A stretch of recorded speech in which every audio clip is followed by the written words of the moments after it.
Welcome back to biology classes. मैं हूँ रिचा श्रीवास्तव। मैं आपका क्लास 9th का बायोलॉजी के चैप्टर्स एक्सप्लेन कर रही हूँ, जिसमें मैंने आपको chapter 1 fundamental unit of life cell ये एक्सप्लेन कर दिया है। दूसरा चैप्टर टिश्यू था, वो भी एक्सप्लेन हो चुका है, कंप्लीट हो गया है वो सब। और इसके पहले जो मैंने आपको वीडियो अपलोड किया था उसमें मैंने एक छोटी सी इन्फॉर्मेशन दी थी कि अब मैं जो भी वीडियो बनाऊँगी उसमें आपके कुछ जो क्वेश्चंस हैं, इसके पहले जो मैंने चैप्टर पढ़ाए हैं उनसे रिलेटेड जो भी क्वेश्चंस हैं उनको मैं धीरे धीरे कवर करा दूंगी, जिससे कि आपको समझने में भी आसानी हो जाएगी कि क्वेश्चंस किस तरीके से आते हैं कंपटीशन में। तो 3-3 4-4 क्वेश्चंस करके ऐसे मैं लास्ट में वीडियो के वो मैं आपको करवाती रहूँगी। चलिए स्टार्ट करते हैं। ये आपका तीसरा चैप्टर है, diversity in living organism. Diversity से मतलब क्या होता है? डाइवर्सिटी यानी कि अलग अलग कैरेक्टर्स जो हमें देखने को मिल रहे हैं। ठीक है, डाइवर्सिटी एक बहुत बड़ा टर्म है। जैसे हमारे आसपास के एरिया में बहुत सारे ऑर्गेनिज्म हैं, लेकिन उनके कैरेक्टर्स जो हैं वो हमें अलग अलग देखने को मिलते हैं। जैसे कैट के कैरेक्टर्स अलग हैं, डॉग के कैरेक्टर्स अलग हैं, फिर इसके अलावा काऊ है, बुफेलो, इन सब के कैरेक्टर्स अलग अलग हैं, लेकिन इनका जो रह रहे हैं वो हमारे साथ ही रह रहे हैं। यानी कि ये एक डाइवर्सिटी है जो कि हमारे आसपास के एरिया में प्रेजेंट है। ठीक है, तो ये जो हमारे आसपास के एरिया में डाइवर्सिटी दिखाई दे रही है, इसी को हम क्या बोलते हैं? बायोडाइवर्सिटी। बायो का मतलब होता है लिविंग और डाइवर्सिटी का मतलब होता है डिफरेंसेस या चेंजेस। ठीक है, तो ये जो हमारे आसपास के एरिया में बहुत सारे एनिमल्स जो प्रेजेंट हैं, उनमें जो अलग अलग डाइवर्सिटी या अलग अलग जो डिफरेंसेस दिखाई दे रहे हैं, उन्हीं को क्या बोला जाता है? बायोडाइवर्सिटी बोला जाता है। जैसे हमारे आसपास बहुत सारे माइक्रोस्कोपिक ऑर्गेनिज्म हैं, जैसे जो हमें नेकेड आई से नहीं दिखाई देते, उन्हें देखने के लिए हमें माइक्रोस्कोप की जरूरत पड़ती है, इसीलिए ही उन्हें माइक्रोस्कोपिक ऑर्गेनिज्म बोला गया। उसी के साथ साथ हमें लार्ज एनिमल्स भी देखने को मिलते हैं, जैसे एलिफेंट हो गए, वेल हो गई, और बहुत सारे लार्ज ट्रीज हो गए। तो इस तरीके से हमें अलग अलग डाइवर्सिफाइड वे में कैरेक्टर्स देखने को मिलते हैं। एक ऐसे हैं जो कि इतने माइन्यूट है हमें नेकेड आई से दिखाई भी नहीं दे सकते, और एक इतने लार्ज हैं जो कि हमारे ही सामने बहुत ज़्यादा लार्ज दिखाई देते हैं। तो इस तरीके से ये एक कैरेक्टर हो गया जो कि उनके हाइट या उनके साइज के अकॉर्डिंग हो गया। फिर बहुत सारे ऐसे ऑर्गेनिज्म हैं जो कि कलरलेस होते हैं, और बहुत ऐसे हैं जो कि कलरफुल होते हैं, ये भी एक तरीके का कैरेक्टर हो गया। बहुत सारे ऐसे हैं जिनमें न्यूट्रिशन अलग अलग तरीके का होता है, जैसे कुछ ऐसे होते हैं जो कि ऑटोट्रॉपिक होते हैं, यानी कि अपना खाना खुद बनाते हैं। बहुत से ऐसे होते हैं जो कि हिट्रोट्रॉपिक होते हैं, जो कि ऑटोट्रॉप्स पर डिपेंडेंट होते हैं। तो इस तरीके से ये भी एक तरीके का कैरेक्टर हो गया, यानी कि मोड ऑफ न्यूट्रिशन के बेसिस पर भी ऑर्गेनिज्म को डाइवर्सिफाई किया गया है। ठीक है, इसके अलावा और भी कैरेक्टर्स अगर हम देखें, जैसे वो उनका हैबिटेट कैसा है, वो किस एरिया में रह रहे हैं, वो पानी में रह रहे हैं या वो लैंड पे रह रहे हैं या वो एयर में रह रहे हैं, इस तरीके से हमें अलग अलग कैरेक्टर्स देखने को मिलते हैं। ठीक है, बहुत सारे ऐसे ऑर्गेनिज्म हैं, जैसे बहुत सारे मिलियंस ऑफ ऑर्गेनिज्म हैं जिनकी आज तक स्टडी हो चुकी है, लेकिन उनमें से हमें आधे के बारे में भी पता ढंग से नहीं है। क्यों ऐसा है? क्योंकि बहुत सारे तो माइक्रोस्कोपिक हैं, क्योंकि माइक्रोस्कोपिक हैं तो उन्हें उनकी स्टडी हम आसानी से कर नहीं सकते। ठीक है, वो हमें नेकेड आई से हमारे दिखाई नहीं दे सकते, तो उनके बारे में हमें जानकारी नहीं हो पाती। बहुत सारे ऐसे हैं जो कि बहुत घने जंगलों में पाए जा रहे हैं, जहाँ तक ह्यूमन नहीं पहुँच सकता, या जहाँ तक कोई भी ऑर्गेनिज्म आसानी से पहुँच नहीं सकता, वहाँ पर जो पाए जा रहे हैं, तो वहाँ पर अगर कोई पाए जा रहे हैं तो उनके बारे में भी हमें स्टडी करने को नहीं मिल पाता। तो इस तरीके से बहुत सारे ऑर्गेनिज्म के बारे में हम जानते भी हैं, और बहुत सारे ऐसे हैं या ज़्यादातर ऐसे हैं जिनके बारे में हमें कोई नॉलेज ही नहीं है। ठीक है, तो यही जो डाइवर्सिफिकेशन दिखाई दिया साइंटिस्ट लोगों को, उसके बाद उन्होंने क्या किया? ऑर्गेनिज्म की स्टडी करना स्टार्ट किया, और उसी स्टडी के बेसिस पर उन्हें डिवाइड करना स्टार्ट किया। ठीक है। इस चैप्टर में आपको क्लासिफिकेशन के बारे में ही पढ़ना है कि किस तरीके से ऑर्गेनिज्म को क्लासिफाई किया गया और उनके कैरेक्टर्स के बेसिस पर उनको अलग अलग क्लासेस में डिवाइड किया गया, ठीक है। यही चीज़ें आपको इस चैप्टर में पढ़नी है, बहुत इंपॉर्टेंट चैप्टर है ये। इसमें से क्वेश्चंस बहुत ज़्यादा पूछे जाते हैं, उनके कैरेक्टर्स दिया रहेगा और ऑर्गेनिज्म नीचे 4 ऑप्शंस में दिए रहेंगे, उनको पता करना होगा आपको कि कौन सा ऑप्शन इसमें से सही है, ठीक है। तो ये चैप्टर आपका बहुत इंपॉर्टेंट है, इसलिए बहुत ध्यान से पढ़ना। तो अब डाइवर्सिटी, बायोडाइवर्सिटी के बारे में बता दिया मैंने, अलग अलग कैरेक्टर्स के बेसिस पर ऑर्गेनिज्म को डिवाइड किया गया। लेकिन अब सोचो ये ऑर्गेनिज्म जो है वो एक दूसरे से इंटरलिंक्ड भी हैं, ठीक है। जैसे प्लांट जो हैं उन पर डिपेंडेंट हम हैं या अदर ऑर्गेनिज्म भी उन पर डिपेंडेंट हैं, लेकिन उसी तरीके से बहुत सारे ऐसे ऑर्गेनिज्म हैं जिन पर अदर ऑर्गेनिज्म डिपेंडेंट हैं, ठीक है। तो यानी कि ये ऑर्गेनिज्म एक दूसरे से इंटरलिंक्ड हैं, और ये इंटरलिंक्ड कैसे हैं? फूड चेन या फूड वेब के थ्रू, ठीक है। सोचो अगर इनमें से कोई भी एक ऑर्गेनिज्म एक्सटिंक्ट हो जाए, जैसे हमेशा अक्सर करके ये न्यूज आती रहती है कि टाइगर जो है वो एक्सटिंक्ट होने के कंडीशन पर आ गए थे, अभी नहीं है फिलहाल, लेकिन ये न्यूज आई थी पहले कि एक्सटिंक्ट होने के कंडीशन पे आ गए थे और उन्हें सेव करना जरूरी है। तो सोचो अगर हमें सेव करने की उनको जरूरत क्यों पड़ रही है, वो क्यों सेफ रखना है हमें उन्हें? क्योंकि वो कहीं ना कहीं हमसे इंटरलिंक्ड हैं, और ऐसा इंटरलिंक्ड हमसे क्या कनेक्शन है, ये भी क्वेश्चन उठता है कि वो तो जंगलों में रहते हैं, हम तो यहाँ रह रहे हैं, हमें तो उल्टा डर ही लगता है उनसे, तो फिर हम कैसे इंटरलिंक्ड हैं?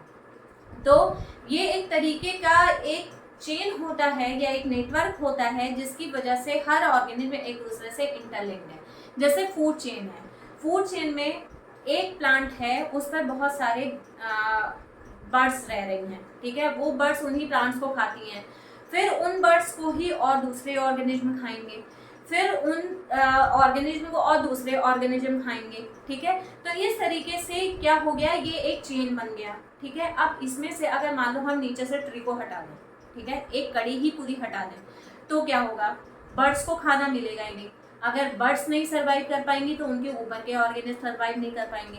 तो अगर बर्ड्स की डेथ होगी तो उनके ऊपर के ऑर्गेनिज्म की भी डेथ होगी, और उनके ऊपर के ऑर्गेनिज्म जो है उनकी अगर डेथ होती है तो उनके ऊपर के ऑर्गेनिज्म की भी डेथ होगी। तो इस तरीके से जो हमारा अर्थ है वो सर्वाइव ही नहीं कर पाएगा, ठीक है।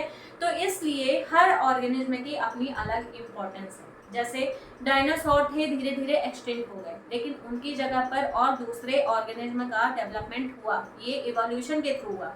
डायनासोर से ही दूसरे ऑर्गेनिज्म डेवलप कर गए, तो जो पहले के ऑर्गेनिज्म थे धीरे धीरे वो क्या हो गए? एक्सटिंक्ट हो गए, ठीक है।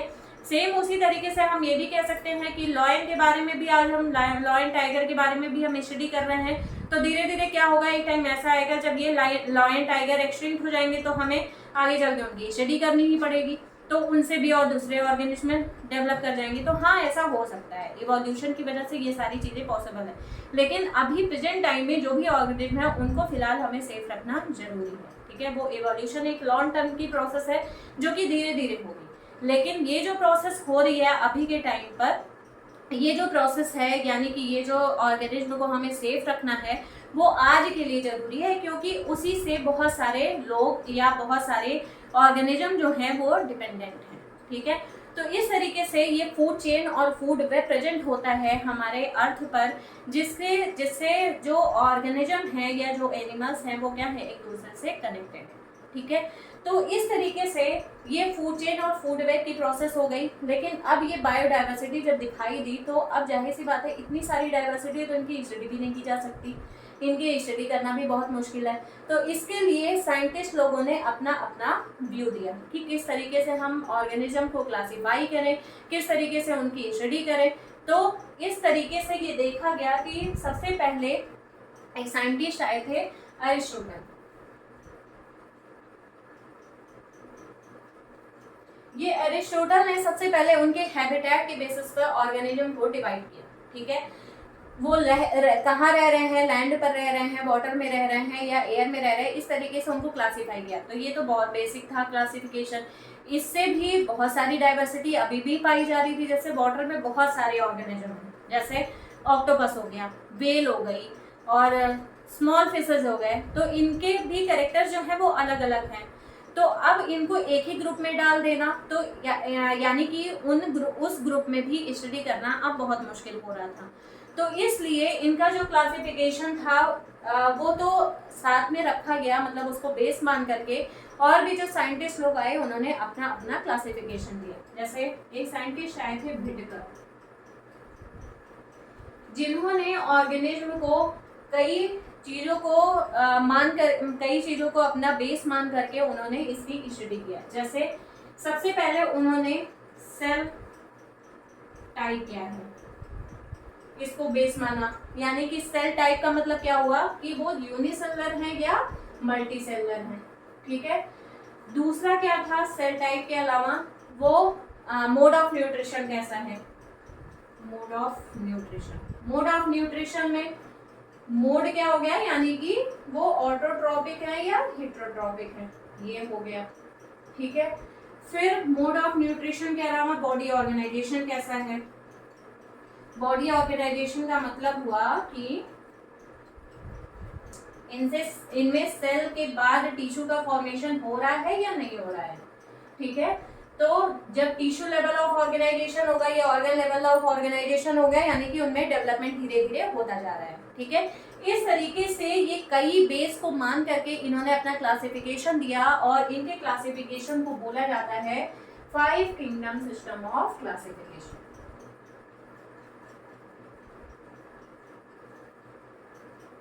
Five kingdom system of classification, इसमें क्या क्या था 5 किंगडम में, पहला था मोनेरा, दूसरा था प्रोटिस्टा, तीसरा था फंजाई, चौथा था प्लांटी, और पांचवा है एनिमल। इस तरीके से 5 किंगडम सिस्टम ऑफ क्लासिफिकेशन दिया। अब इसके बाद जो 5 किंगडम इन्होंने दिया था उसमें भी इनको अलग अलग फैमिली, अलग अलग क्लासेज, अलग अलग ऑर्डर्स, इन सब में डिवाइड करना स्टार्ट कर दिया। तो ये जो 5 kingdom of system of classification है ये सबसे बेसिक है। ठीक है, इसको आपको पढ़ना है। उसके बाद आगे चल के और जो फैमिली हैं, ऑर्डर हैं, किस किस फैमिली में इनको रखा गया है ऑर्गेनिज्म को, और किस किस ऑर्डर में रखा गया है, किस फैमिली में रखा गया है, इस तरीके से इनको फर्दर डिवाइड किया गया है। ठीक है, लेकिन ये तो बेसिक सिस्टम ऑफ क्लासिफिकेशन। ठीक है, तो आज के लिए इतना ही। ये जो ओवरव्यू था ये मैंने आपको चैप्टर का दे दिया है कि इसमें आपको पढ़ना क्या क्या है। यही 5 किंगडम के बारे में आपको स्टडी करनी है। ठीक है, तो ये हो गया आपका। अब लास्ट में जो क्वेश्चंस मुझे कराने हैं आपको, वो मैं करा देती हूँ आपको।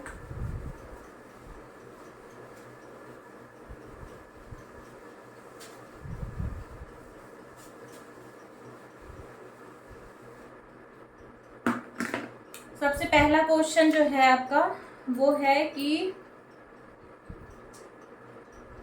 पहला है ऑर्गेनल्स दिए हुए हैं और यहाँ पर इनकी फंक्शनिंग दी हुई है। ये कॉलम 1 हो गया और ये है कॉलम 2। इसमें पहला क्या था, पहला है माइटोकॉन्ड्रिया।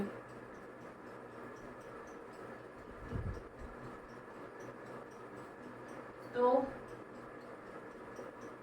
माइटोकॉन्ड्रिया है, इसमें आपको मैच करना है कि जो भी दिए हुए हैं सेल ऑर्गेनल्स उनकी फंक्शनिंग के हिसाब से इनको मैच करना है। ठीक है, दूसरा है क्लोरोप्लास्ट,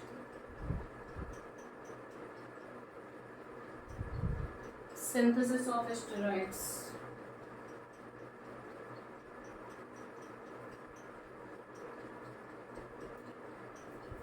नेक्स्ट है लाइसोसोम, फोटोसिंथेसिस।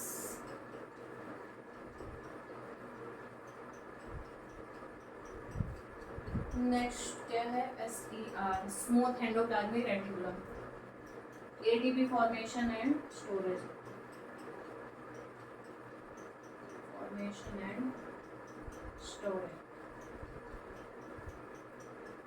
ठीक है।